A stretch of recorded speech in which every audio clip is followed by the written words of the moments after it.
This is part of the maze of volcanic rock that's known as Hanging Rock in the state of Victoria. And in 1900, on St. Valentine's Day, a party of schoolgirls from a very European-type school are supposed to have come here for a picnic, for their annual school picnic. Some of them decided to break away from the main picnic party and climb and explore Hanging Rock. Some of them disappeared, some never to return.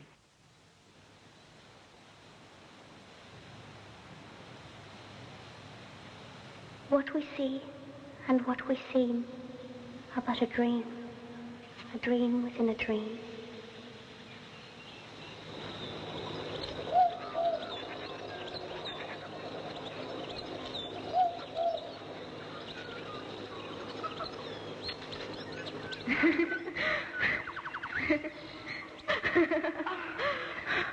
Whoa!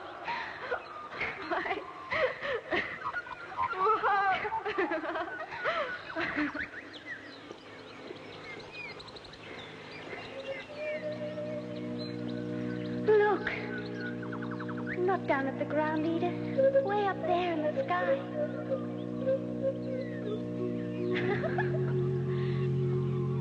Log, and look at the ugly old rock from here.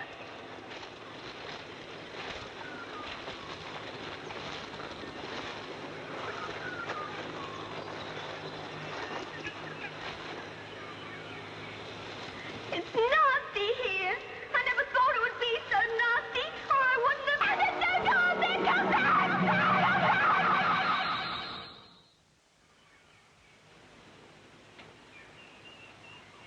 All the mystery, the sense of evil, the feeling of evil that pervades this place, the uniqueness of this area has been captured in a book by Joan Lindsay, Picnic at Hanging Rock.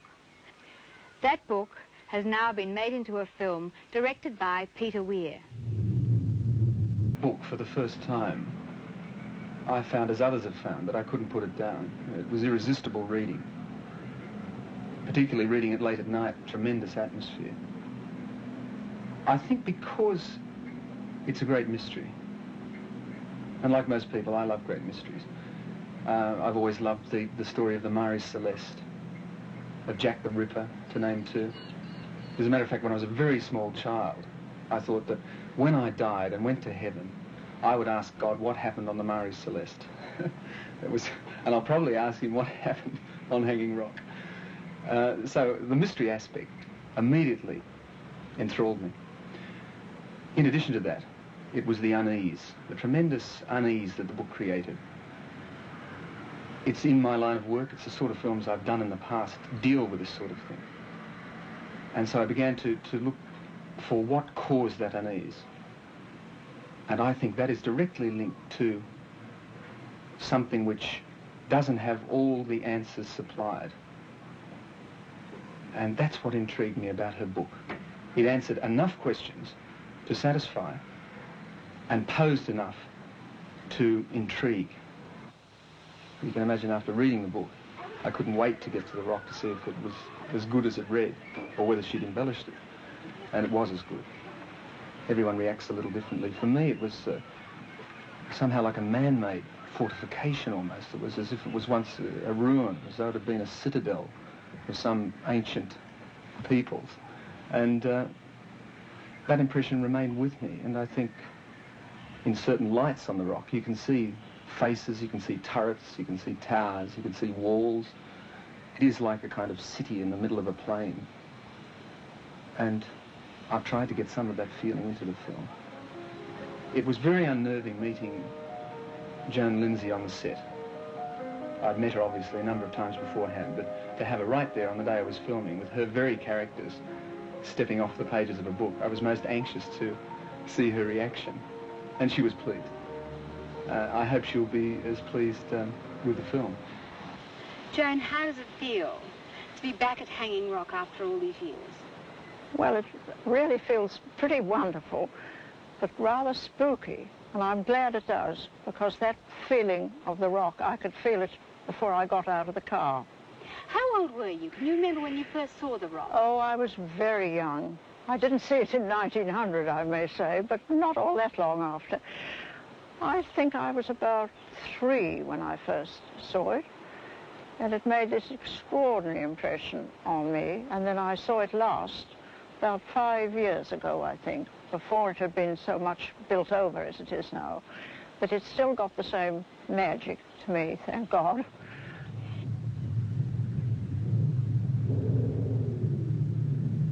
No one, I think, who visits that place can remain unaffected by the power of it. It doesn't welcome us, does it? You wouldn't say it was a welcoming place. But it obsessed me, really did, without putting on any sort of an act.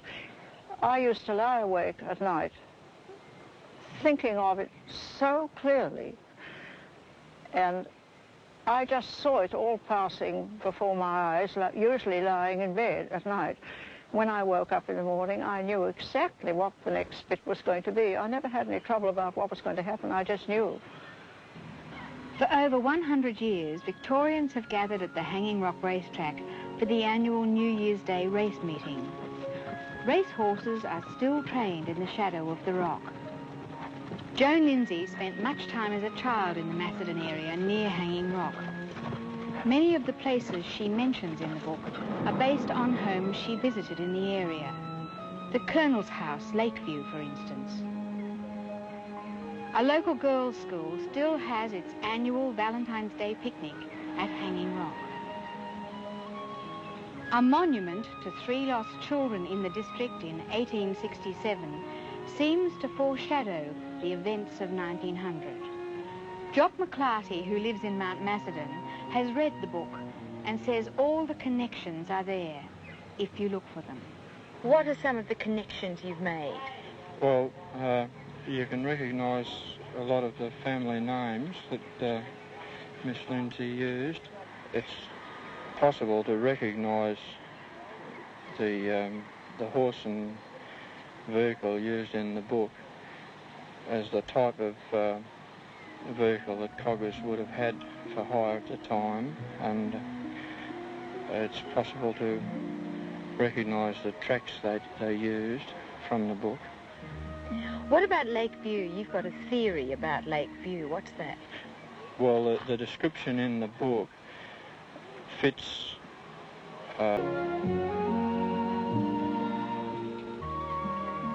The story of Hanging Rock is not just a mystery story. It's the story of an English tradition transplanted to the other end of the world. Mrs. Appleyard runs a replica of an English girls' school amidst this harsh environment. All the rules and fashions guarding this way of life apply here, even in the height of an Australian summer. Behaviour and etiquette was rigid as the headmistress, Mrs. Appleyard, must have appeared to the girls in her charge. Rachel Roberts came to Australia especially to take the role of the headmistress. What type of woman is Mrs. Appleyard? Well, odd though it may seem, I sort of have grown to rather like her, though I don't think she's a likeable person. But I think I admire her rather indomitable spirit.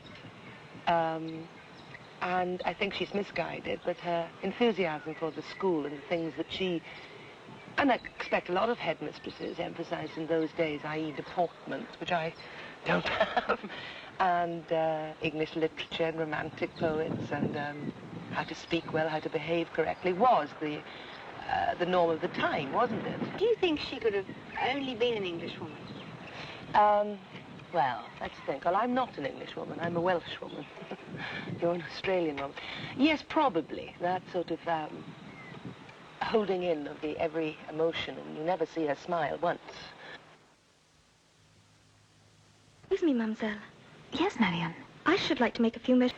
Dominic, the part you play, that of Michael the Englishman, and of course you are English,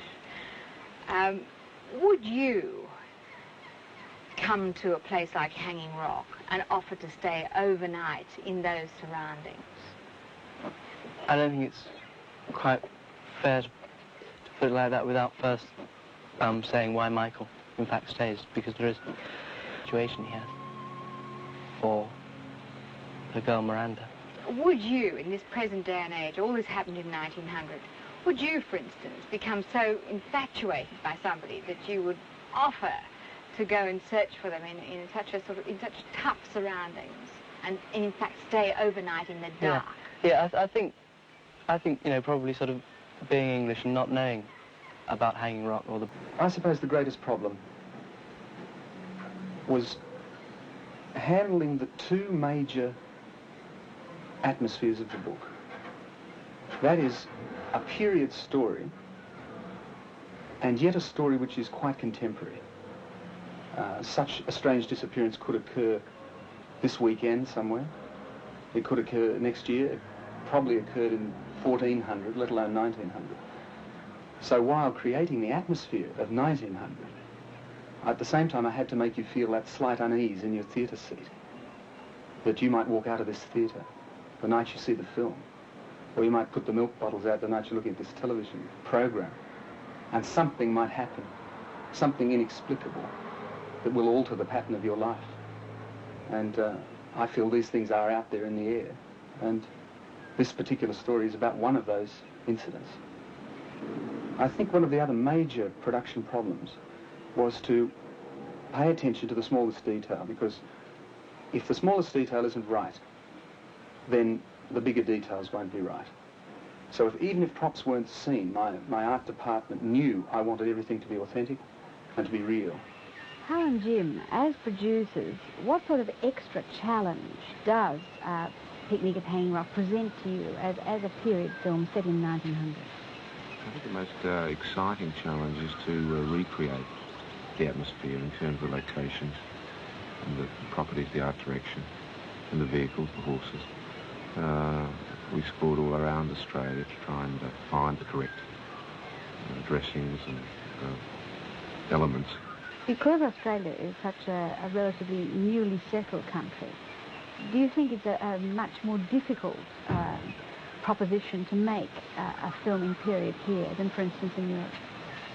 It's really quite hard. However, in South Australia, it's easier than other states because, for some reason, South Australians appear to care more about their past and their heritage than perhaps a faster-moving city like Sydney, where the people tend to tear down anything that's older than 10 years old.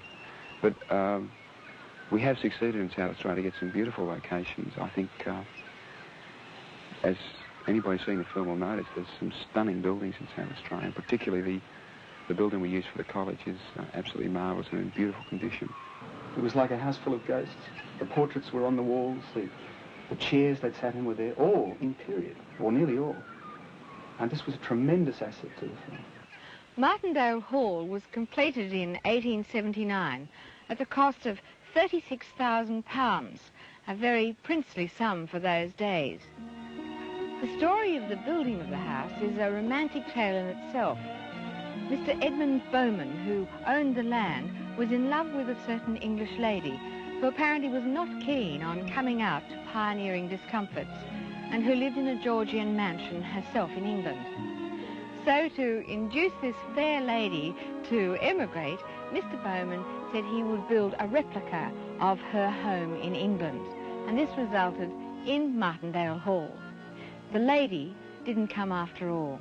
Rachel Roberts, what effect does this house have on you? Well, I think it's extraordinary. I've never been to Australia before. I think it's a beautiful country.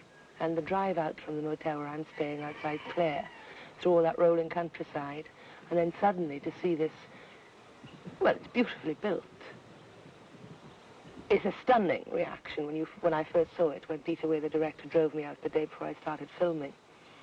I really couldn't believe my eyes, you know. I can't honestly say that I find it a happy house. I find it slightly oppressive inside. It's atmospheric, certainly. For the purposes of your film, I think it's an excellent choice. It's an interesting era. Interesting in this country particularly is most of our historical films and television plays have been concerned with bushrangers, pioneers, and the gold rush. This is about none of those. This is principally about an elite an elite which is gone. The kind of wealthy young ladies that attended Appleyard College are no more. In fact, it was a great problem in casting to find young girls with enough elegance and style and breeding to be able to reproduce the type of person that was at the school in 1900.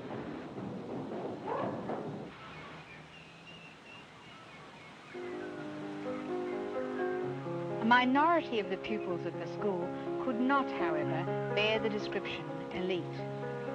Sarah Wayborn, for instance, depended entirely on her rather forgetful guardian for her continued existence in this privileged atmosphere.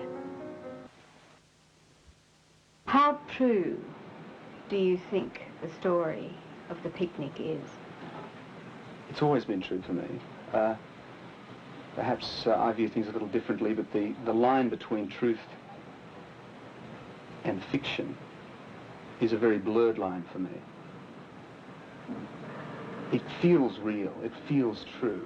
I know certain aspects of it are true, quite true, but I've never doubted it for a minute. If it didn't happen exactly that way, it might next week. Nobody's quite sure whether the story is true or false. What would you like to think? That it's true. Judging from the letters in the novel, which I read, you kindly gave me to read, where it says the Melbourne papers of 1913, I believe.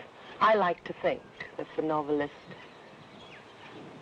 took some genuine journalistic copy. I like movies like that are based on reality. I really do. I'm afraid that everyone who's enjoyed my book or read it, they will really have to work it out for themselves.